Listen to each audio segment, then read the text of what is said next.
It's great to be back at MIT. I have fond memories here when one of the missions I worked on while at NASA was incubated here and ended up becoming the Transiting Exoplanet Survey Satellite. So we started that in 2006, and it launched in 2017, right? 2006, launched in 2017. That is, oops, let me go back here. That's a long time. When we first wanted to do this mission, we wanted to do it as a high-risk mission, a mission of opportunity, something that would be $20 million, take 2 years to build. It had 9 cameras on it, and it was going to do an all-sky survey to look at the night sky to understand what are the closest and brightest stars to us that have exoplanets. And we were racing to do it because we wanted to have a target deck for JWST to look at. But JWST still has also not gone up into space either. So that $20 million concept turned into an amazing mission, and it ended up costing $300 million. But it's led here at MIT. George Ricker is a really, really good friend. And it's extraordinary science already coming out of it, and they're already talking about their extended mission. So anyway, it's a delight to be back. My background, I worked at NASA for about 10 years, half the time at Ames being a performer, building teams and technology out in California, and the other half the time at NASA headquarters, where I did more policy, program formulation, high leverage work that is if you have headquarters colleagues, it's hard work, it's terrible work, but it's high leverage, and they're doing it on behalf of the performers out there for the missions. But what I'm here to talk to you guys today is about Planet, what I have done since leaving NASA 7 years ago, and the first of a thrust of 3 talks during the industry track. And so I'm going to go through a little bit about history, since we are talking about the last 50 years and the next 50 years, and why things are exciting right now in the entrepreneurial aerospace community. Give you a little bit about Planet for those that don't know about our organization, but I would rather spend more time toward the end to talk about the why and the opportunities that we have as a community to be intentional with the businesses that we start, with the projects that we take on. Mildly inspired by Loretta's comments from earlier this morning. By the way, if anyone has anything to add, if anyone has a question to ask, please, we can make this as interactive as possible. So there were, if we look at this chart, this is from Seraphin. It's a new venture capital fund based in the UK, all focused on space investments. There were $3 billion of total investment last year alone into the aerospace sector. That's quite a large amount of money, and it's growing. And they've separated out by different phases of the sector. If you're building something, if you're launching something, if you're operating something, as well as broken out by the different maturity rounds of getting access to capital. And this is all space investment. It's not just venture capital, but it's all space investment. There are other sources of capital that's out there. And if anyone's interested to talk about that, not all businesses should be funded by venture capital, and I'm more than happy to discuss that. And I'm sure that Jeff, when he's rounding up the space industry panel, will also know that there are many ways to build an intentional business. Venture capital is not for everybody. So, looking back, this is Apollo 17, the last time we were on the moon, and this also was the 1971. Is that right, or 72? 71. 72. Thank you. It was also the year of this guy, which did not show up pixelated before. This is Landsat. This is an Earth observation satellite that NASA launched in 1972. And also, in 1971-72, This was what was happening inside the National Reconnaissance Office. This is an amazing program. It was declassified not too long ago, and thousands and thousands and thousands of pages of materials that were open up to the public. This was a very secret program. This is known as Corona or Gambit. And this guy, if you take a look at it, you see the human right here is huge. And this was photo reconnaissance. So this was before digital cameras. They actually took pictures in space, and they deployed the film. It re-entered the atmosphere. They picked it up with a helicopter, and they captured it. And that's how we did reconnaissance back in the 60s. And this arguably is, I would argue, the original, or not the original, we'll put it that way, the original Agile Aerospace for Earth observation. These teams loved what they did. They preserved it. There's a full version of one of these in Dayton, Ohio, if you're interested to look at it. It's just phenomenal, the engineering work that went into this stuff.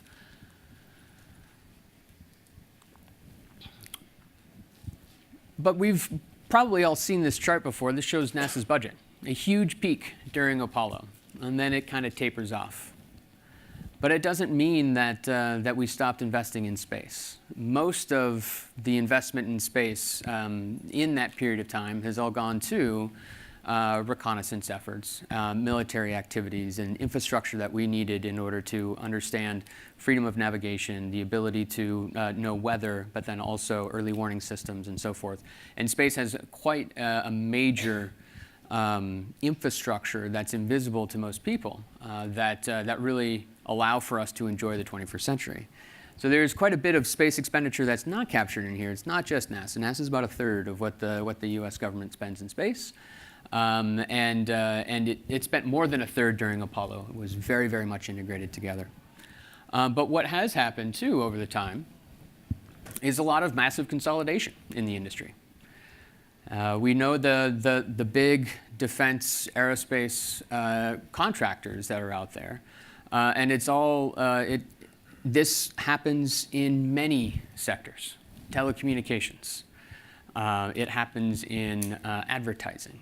It happens with mature industries, where you get to a point where there are more of major competitive landscapes. And it's a sign of a maturing industry.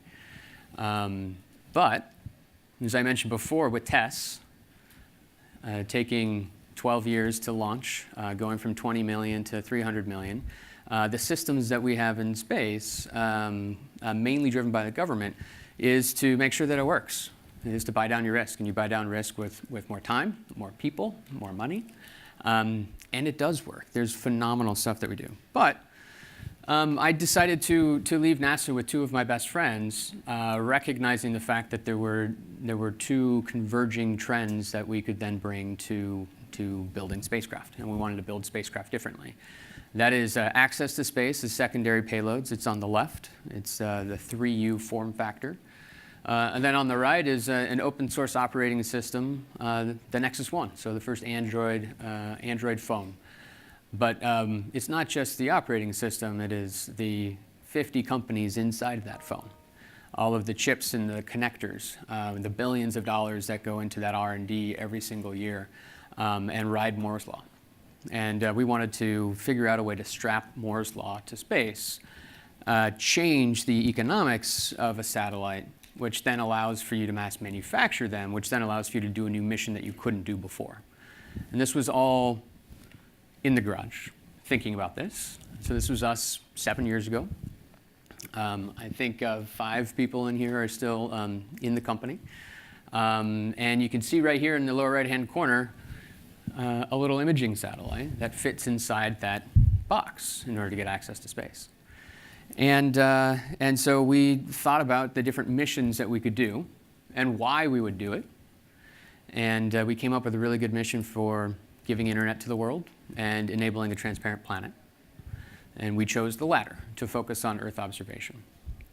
And so now, over the last And I should say, when we decided to do that mission, it was based on a number of factors, from cost to an MVP to get access, to actually get viable traction in space, engineering difficulty, but then also something that was motivating to us. And so in the garage, we came up with this mission.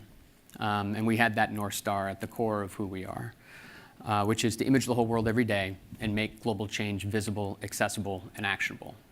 And this comes from so much history of photo reconnaissance and of a lot of work that has been done in the military and in the intelligence community, but then also converging trends of other technologies from other aspects of society that we can then bring to this mission. To image the whole world every day, that means we needed over 100 satellites to be working. And that had to change the model around how much that would cost in order to operate. But ultimately, it's about the outcome, the impact that we want to make. It's not just about space. Space to us, while we're space geeks, is a cost center for us. And we've chosen to then use that to come up with a unique data feed that we can then commercialize on top of. So over the last 7 years, we've gone to space many times. We practice something internally that we call Agile Aerospace. So about every 3 to 4 months, we redesign our satellite. We're on the 15th generation of the satellite. We've been to space successfully 23 times. We were on 2 that were unsuccessful, the Antares and the SpaceX. And we've launched 331 satellites into space over this period of time. Many of them were with Jeff via nanoracks, deployed from the International Space Station. And that was a phenomenal partnership. And something that really got us access to space early and often. 15% of the global launch capability goes to the International Space Station. And our little satellites are 6 kilograms, and so it's not as big as the AMS, so you can put a whole bunch of those things in there and deploy them from the space station. And that allowed for us to test frequently. Today, we get almost 8 terabytes of raw data down a day. We operate about 120 Dove satellites, the small CubeSats, and we image the whole entire world every day. So we've been doing that for about 1.5 years. We've been imaging the whole world about every week for about 2.5 years. And in order to do that, we autonomously operate all of those satellites in space. We have about 12 satellite engineers that operate a combined fleet of SkySats as well as Doves. This shows a little bit of the trajectory of where you can go when you allow yourself to take a little bit of risk and to learn and lean forward. Every single subsystem has increased over time. And these are real data. I mean, we're getting peak 1.8 gigabits a second and build 15 in a CubeSat, 1.2 on average. We get a lot of data down. And we've increased the capability of the satellite tremendously to really fulfill the mission that we want to go after. The other trend that's happening is disaggregating space systems, especially when combined with responsive launch, as Mandy will talk about with Virgin Orbit, will really open up new missions that otherwise were not possible before. To go to particular orbits that you want to when you want to go. And it opens up quite a bit of flexibility and freedom for the entrepreneur to get to space when they absolutely need to, rather than waiting a couple of years. And it also allows for people that are reliant on that orbital infrastructure to be resilient and to operate. So the overhead architecture, as some people call it, for the 21st century will shift and adapt over time.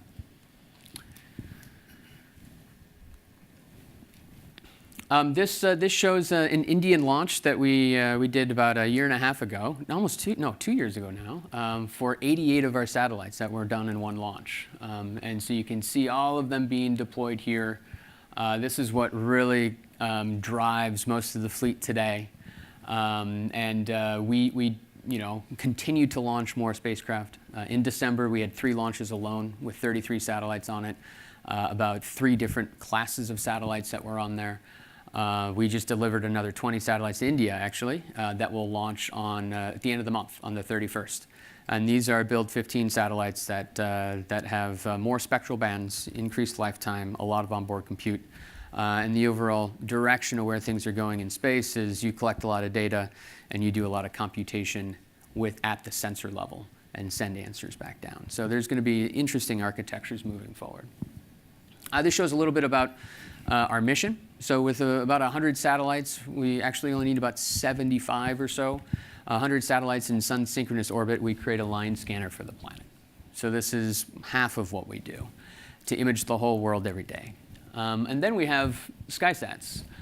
This is with a company called Skybox that was bought by Google, and then we bought them out of Google and built another 8 of these satellites and put them up into space. And so we have 15 of these SkySats that are up in space that are about 5 times higher resolution than the Doves, so 70 centimeters per pixel.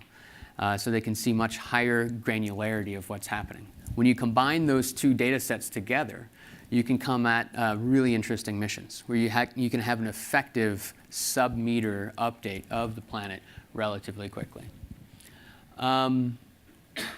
So the other thing we kind of got lucky about is a whole bunch of computer vision machine learning. We have, on average, 800 images of everywhere on the planet. And using a lot of those algorithms and storage and compute being a utility really allow for us to index much more about change on the Earth, so that people that aren't remote sensing scientists can have access to these information feeds to then build new insights or new businesses on top of, or decision-making tools. And so this is largely what we've been working on the last 2 years. We have a large software team. We have more software engineers in our company than we have aerospace engineers to index the planet so that we can understand what's happening, when it happens, and then get to a point of anticipating what's about to happen so we can make better decisions. And we need to do it because we absolutely are terraforming this planet. Since the first Landsat satellite went up, we've doubled the population on our planet. You have a question?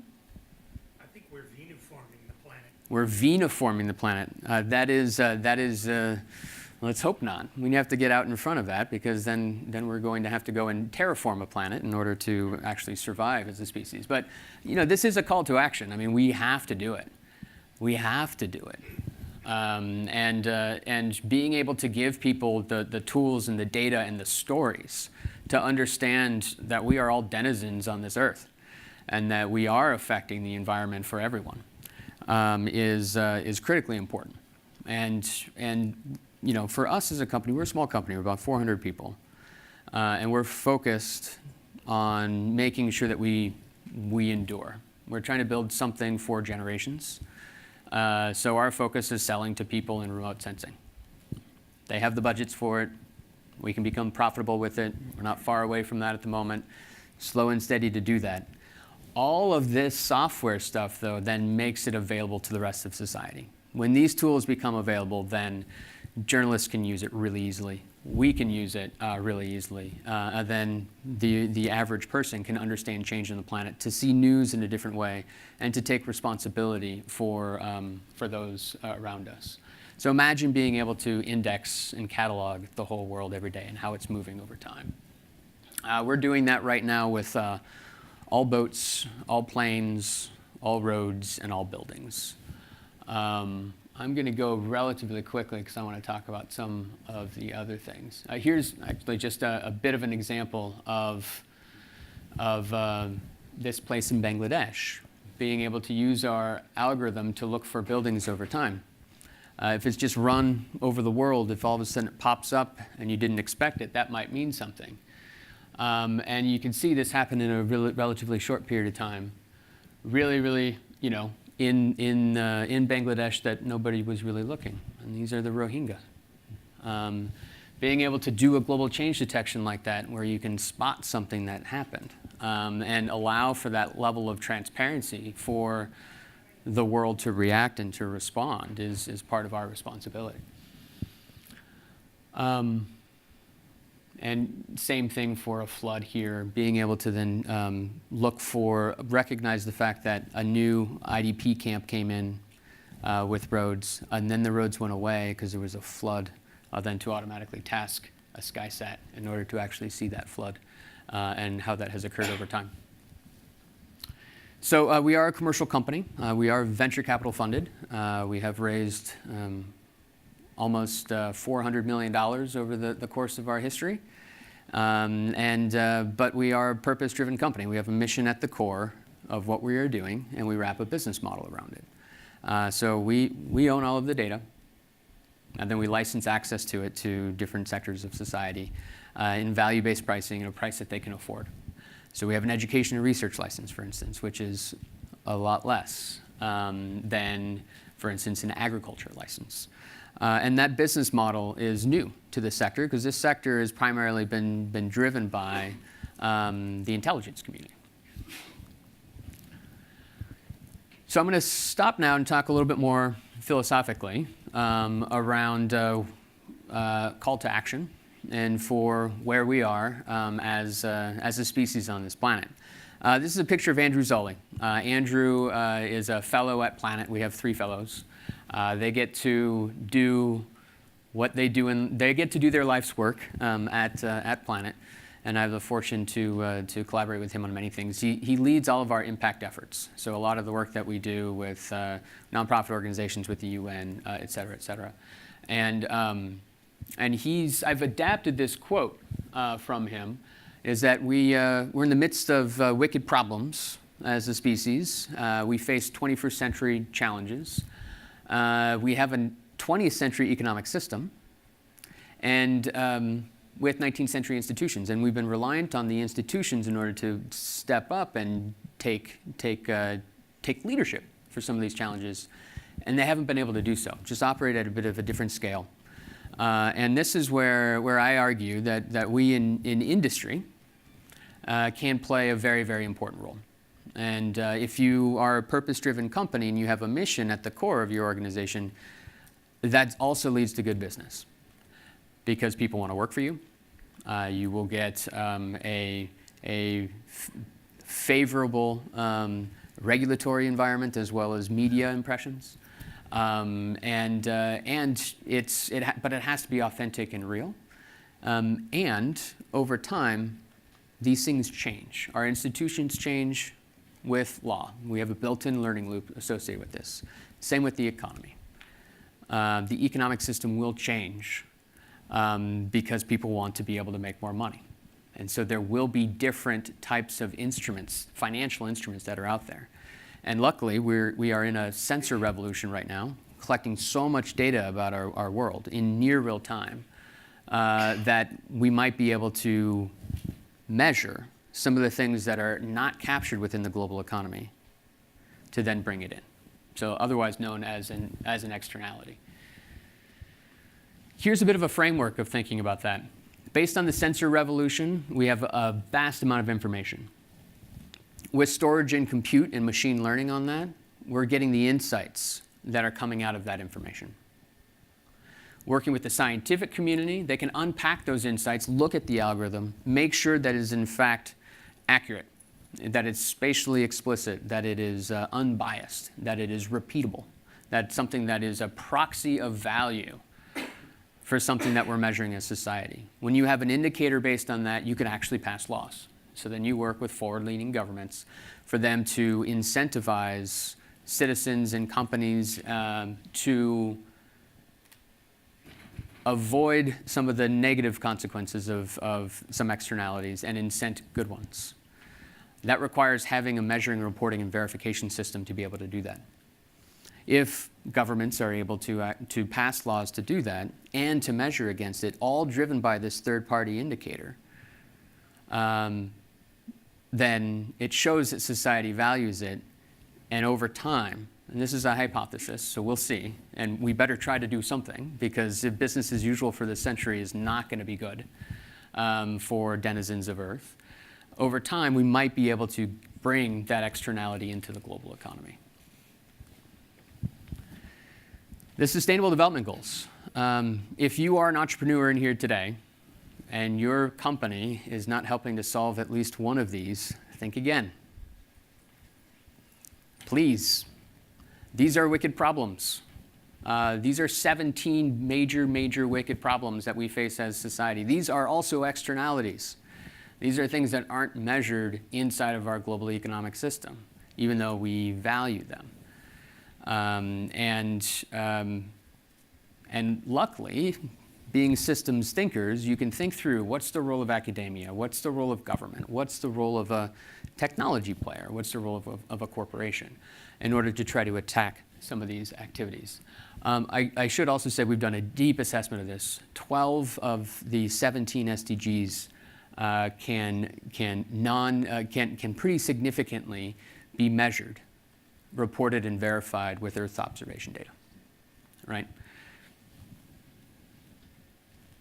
The other thing I want to mention too, as for those in the room that are innovators, scientists, and engineers, the social responsibility that you have for the technology and the knowledge that you bring into the world.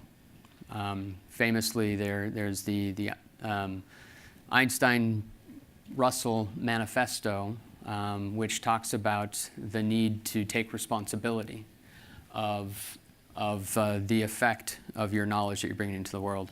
And my favorite line of this is to remember your humanity and forget all the rest. We are a shared species and denizen on this planet. We have major challenges that we have to have the brightest minds in order to be aligned with. And we should recognize that our economic system, companies, and governance are all human-invented systems that can adapt and change over time. Now, some time scales are pretty long, but we need to be thinking longer term in order to make sure that we inhabit this planet in an intentional manner. So with that, I'm going to stop, and I'm happy to take any questions. Yeah, do you want me to do something with this? Please. Robbie, I'm professor here in Aerostro. It's really impressive what you've done in the last 7 years. I think we're all in awe of what you showed here. And I had two questions. One was, you mentioned data fusion, that you're actually internally fusing your different data sets to get higher resolution.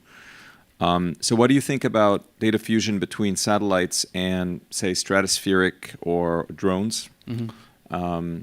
And then my second question is, could you tell us a little bit more about the business side? How much do you charge for your imagery? Do you have special programs for small companies, academics, et cetera? Yeah, so first with data fusion, it's all about data fusion. If you take a look at any machine learning algorithm, you need at least 2 sets of data in order to do that. Data to classify it and also data to feed it to then run the algorithm. There's no one data set that's necessary. So the more that we can actually harmonize them, bring them together, and you can query across them, you can gain even greater insight. So it has a stratospheric or other data collection, absolutely. One of the major things that we're doing this year is proving that harmonization and interoperability promise that we have with our customers, because we're upgrading our fleet tremendously this year. Every year we launch about 1/3 more satellites, so it's incrementally upgraded every single year with backward compatibility, so the workflows still stay the same. And the ones that the 20 that we're launching are really nice, and they're fully interoperable with other government systems like Sentinel satellites. There's many more spectral bands, not just 4. So yes, more data the better. Have there be really good standards to let the data be where they lie so you can query against it. I think we're going back toward more of a federated model of being able to do that. Second is business model. Yeah, so we have a licensed subscription business model that then allows for us to do value-based pricing and make sure that we can give access to this information and this site to aspects of society that matter. So we have a media program, for instance, that doesn't cost any money. So they have access to the same exact things that someone paying us tens of millions of dollars a year for would get access to. But it's a limited use what they can use it for. And that's one of the reasons why we don't do exclusivity. So we're leaving a lot of money on the table because the existing market is really used to that exclusivity. But we're playing a bit of a longer game. We want to own all of the data because the archive just gets better and better and better and better. And we have a bit of a compounding moat inside of our organization with that data feed. So yeah, so we have an education research program. I don't believe MIT is on that one yet, but it's pretty compelling. So we'll talk afterwards. Yes, sorry, now we're almost out of time. 5 minutes, please. Hi, Robbie. My name is Jaren Chu, and my question for you is related to what you mentioned earlier around social responsibility and ethics. And what I'm curious about is, so I run business development, sales, and marketing for a consulting company. And when we heard about what happened with McKinsey's report for Saudi Arabia and how it was used for essentially cracking down on dissenters and human rights activists, we were kind of shocked because no one expected a private report to be used in that way. So my question for you is, when you're providing data and imaging data on all these parts of the world to potentially government clients, how do you decide whether or not to sell them that data? Yep. Because you don't necessarily know what their intentions are. That's right. It's much more difficult to have a government abide by terms of service. So you can. It's easier to do that with commercial players, everyone else other than governments, right? First of all, I believe that an organization should never outsource their ethics. And ethics is a process that you want to come up with outside the fog of war, so that you raise the flag and you follow that predetermined process. To have a deliberative approach, or what we do at Planet is we have a small ethics team. Anyone can raise the flag. We have a deliberative approach, and then we issue a statement to the CEO. So ultimately, it's his choice. And there have been a number of deals that we have not done because we chose not to do it. Now it's harder if they already are a customer, because a government won't let us terminate them for convenience. They would never sign that. So this is a little counterintuitive, but we actually want there to be more of a limited license for government customers, so that we don't have to renew it if we don't want to.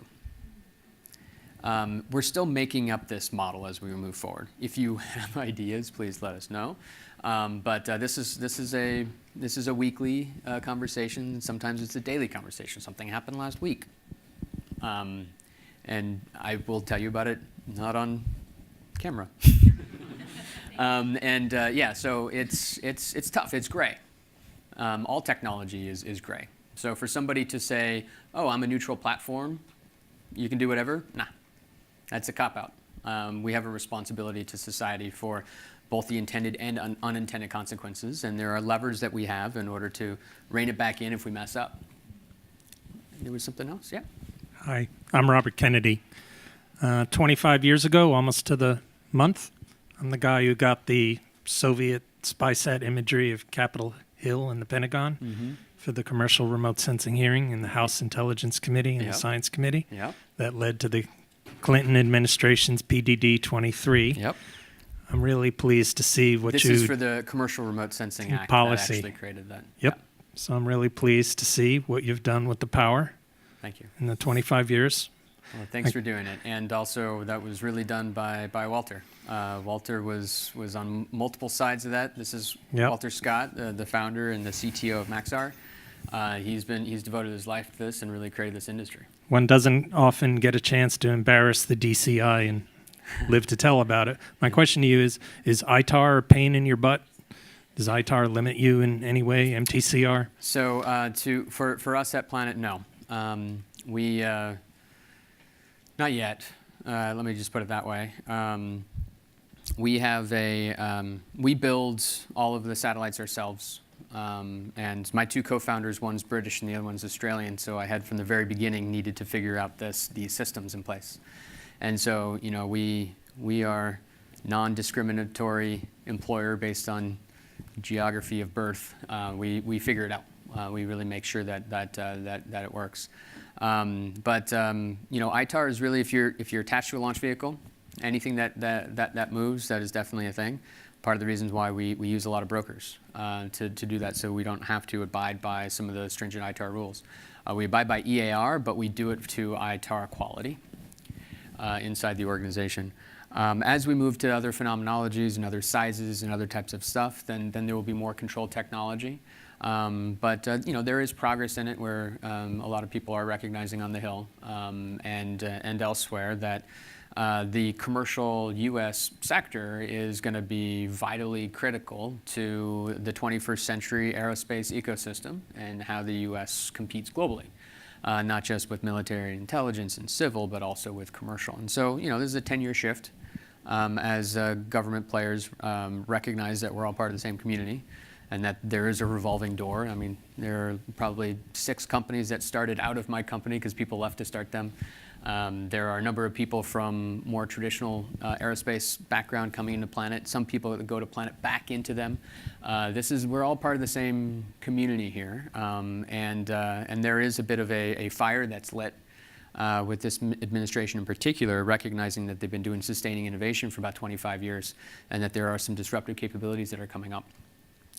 So it will kind of be a bit of an exciting time, but for those that are companies, I would really try to encourage you to treat the U.S. government like the large enterprise customer they are, rather than the customer. Now, it's a perfectly good business if you want to be a defense contractor, for sure. If you want to be a commercial business, really try to make sure that no one customer is more than a third of your revenue. Otherwise, you lose market power. And be patient, because it's the right thing to do for the ecosystem. It's the right thing to do for policy. Even if it's not what the procurement officers want. So go slow and steady and build the market. And largely, that's the message here, is that we as a community are building that market.